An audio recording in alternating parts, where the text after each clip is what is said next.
আমি অকণমান পাছলৈকে আগবাঢ়িছোঁ তাৰ পাছতে সকলোৱে যিহেতু হৰিভগত ভগৱন্ত ঈশ্বৰ কৃষ্ণৰ নৱদিন ভক্তিৰ ভিতৰত দুবিধ ভগত শ্ৰৱণ আৰু কীৰ্তন শ্ৰেষ্ঠতৰ বুলি কৈছে গতিকে ইমান সময় আপোনালোকে শ্ৰৱণ কৰিছে আমি কীৰ্তন কৰিছোঁ এইবাৰ অকণমান পাঠ কৰাৰ লগে লগে আমি সকলোৱে একেলগে কীৰ্তন কৰিম কৃষ্ণ এৰা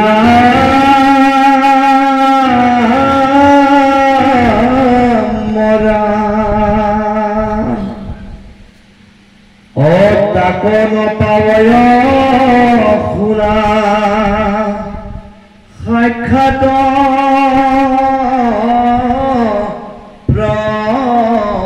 প্ৰমাণ এতেকে কুমাৰ কালে ভজা ভগৱান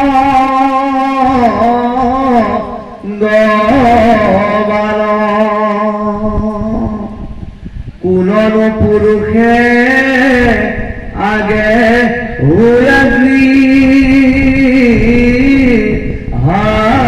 শব্দ পুত্ৰ ভাৰ্যা ধনে জনে হুয়ায়া শপত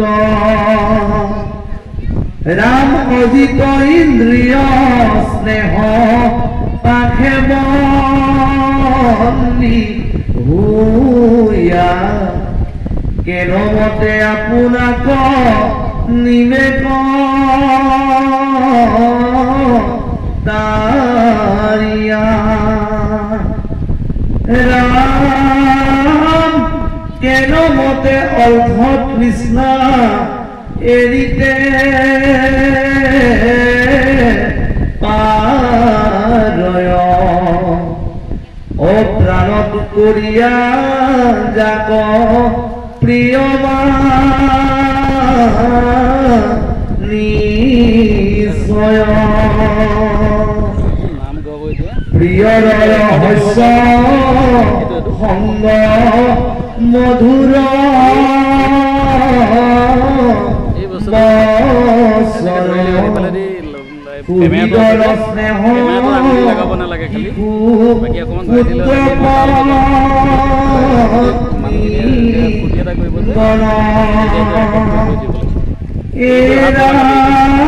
বৃদ্ধ পিতৃ মাতৃগৃহ দৈত্য হৈ একো একো মতে সিটো এৰণ নযায় ৰাম খতমে কৰয় নানা দেৱতা পূজন তাৰ অৰ্থে কৰে প্ৰাণী হিংসা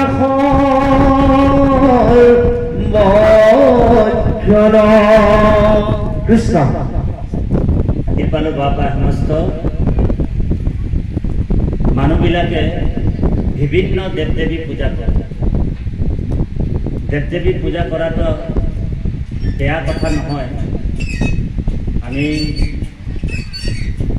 বেয়া নাপাওঁ কিন্তু দেৱ দেৱী পূজা কৰি মানুহবিলাকে প্ৰাণী হিংসা কৰে প্ৰাণী হিংসা মানে ছাগল মুৰ্গী ধুমধাম হাঁস চাঁচ কাটে করে হয় না পারে দেবীটার নাম করে করে নিজে ও হরি ঔরাম করে দেবীটার নাম হয় কিন্তু নিজে এক পেট ফ্রাই করে করে ঝুল করে করে খাই থাকে তো ভগবান বলছে ওগুলা মহাপাপ জীব হত্যাটা মহাপাপ দেবীর নামটাহে হয় কামটা নিজার বুঝছি না আর যে জনগুলা দেবীকে পূজা করে যিবিলাক দেবীক পূজা কৰিছে এই দেবীবিলাক কিন্তু বহুত রাগিয়া হয় রাগিয়া মানে খঙাল বুঝছেনে মনসা দেবী দুর্গা দেবী কালী দেবী চণ্ডিকা দেবী এরকম দেবীগুলা বহুত খঙাল দেবী কেনেবাকে যদি পূজা বস্তুগুলা কমে যায়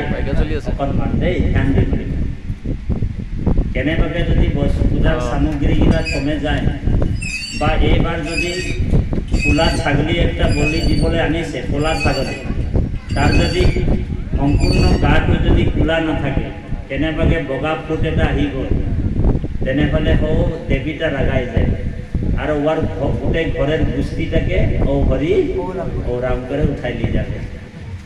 দেবীগিলা ছাগলটার বদলে ওদের মানুষবিলাকে খাবে, বুঝলি না? সেই কারণে দেব দেবী পূজাগিলা কলিযুগের ধর্ম নহয়। কলিযুগের ধর্ম কি? কলিযুগের ধর্ম কেবলমাত্র হরির নাম, রাম নাম, কৃষ্ণ নাম। রাম নাম কৃষ্ণ নামত কেতিয়াও হিংসা নহয়, প্ৰাণী হিংসা নহয়। কামাখ্যা মন্দিৰে 17টা কাণা, কাণা বলি, তোৰা কি বলি বাৰু? মহটোক কি বুলি কয়? বাগানিয়া ভাষায় কাণা। 17টা কাণা একটা মানুষ, সিনেমা ফিল্মি এক্টর রিতেশ দেশমুখ বুলি কৰি এটা এক্টৰ আছিল, সিনেমা এক্টৰ।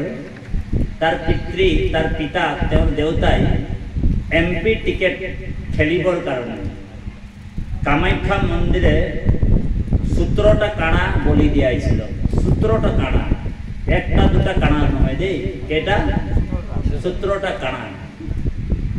কাণাগিলাকে যেতিয়া বলি দিল, কাণাগিলার মাথাগিলা লি করে মূৰবিলাক লৈ হিং দুটা লয়, বুঝছে না? এই মুখটো ডিঙিটোৰ ভিতৰত সোমাই এনেকা কৰি উখনের থাকা কামাখ্যা মন্দিরে থাকা পান্ডা গিলা, যেগুলা পান্ডা পূজারী, মুখটাকে ওর ডিঙিতে রাখে করে তেজটা খাচ্ছে। নিউজিল্যান্ডে দেখাইছিল, 17 সনের ঘটনা, বুঝলেন না? তো গতিকে এনেকুৱা মহবিলাকক বলি দি, কাণাবিলাকক বলি দি তেজটো নিজেই খায়। আৰু 17টাৰ কাণাৰ মাংস কিমান হ'ব? মহৰ মাংস কিমান হ'ব? 2 ঘৰ হ'ব, হয়নে বাৰু? 2 ঘৰ মাংস, 2 ঘৰ মাংস আধা ঘন্টাতে চফা হৈ গ'ল। ও হরি ও রাম, 20 মিনিট আধা ঘন্টায় আদায় হয়। ইমান জোরসে মানে ওরা লুটা কাড়া হয়ে গেল। তো ওগুলা বলে মুসলমান মানুষ ছিল নাকি বাৰু? বলে নহয়, ওগুলা হিন্দু হয়। হিন্দু মানে ওরা দৈত্য হয়। ও হরি ও রাম, হিন্দুর নামের দৈত্য, ওরা রাক্ষস হয়। আর যে বলিটা দিয়াইছিল, যে কাড়াটা উৎসর্গা করেছিল, বলে ও মাত্র 6 মাইনাহে জিয়াই থাকলো, তার পিছে ও হরি ও রাম সেটেপ হয়ে গেল, বুঝলেন না? তো গতিকে প্রাণী হিংসা করে কোনো ধর্ম কৰিব নোৱাৰে। যিগিলা কাণা মহ বলি দিছো, হাঁহ বলি দিছো, পাৰ বলি দিছো, আৰু আমি নিজৰ তৃষ্ণা দূৰ কৰিছো, সেইবিলাক মহ ছাগলী হাঁহবিলাক কি কৰিব? যেতিয়া আমি নৰকত যাম, আমিতো স্বৰ্গ নাযাওঁ, যাব জানো? প্ৰাণী হিংসা কৰাৰ পিছত কোনো স্বৰ্গ বা বৈকুণ্ঠ যাব নোৱাৰে। সেই বোলে মহ ছাগলী যিমান যি আছে, ভাগৱতত উল্লেখ আছে, নৰক বৰ্ণনা, তেওঁলোক বোলে দাগ উঠাৰ লৈ কিনি বোলে সাজু হৈ আছে।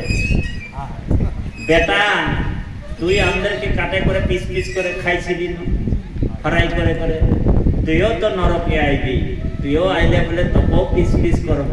ও হরি তোকে কাটে দেখব, তোকে কিরকম লাগবে, নে বাবা? ও হরি। গতিকে সেই কারণে ভক্ত প্রহ্লাদে কৈছে, সমস্ত প্রাণীতে হরিময় চাবলৈ কৈছে। প্রাণী হিংসাটো আমি কৰিব নাপায়। প্ৰাণীক পাৰিলে উপকাৰ কৰিব লাগিব, কাৰণ পৰুৱাটোক জন্ম আপুনি মই দিয়া নাই। পৰুৱাটোক সৃষ্টি কৰিছো নেকি আমি?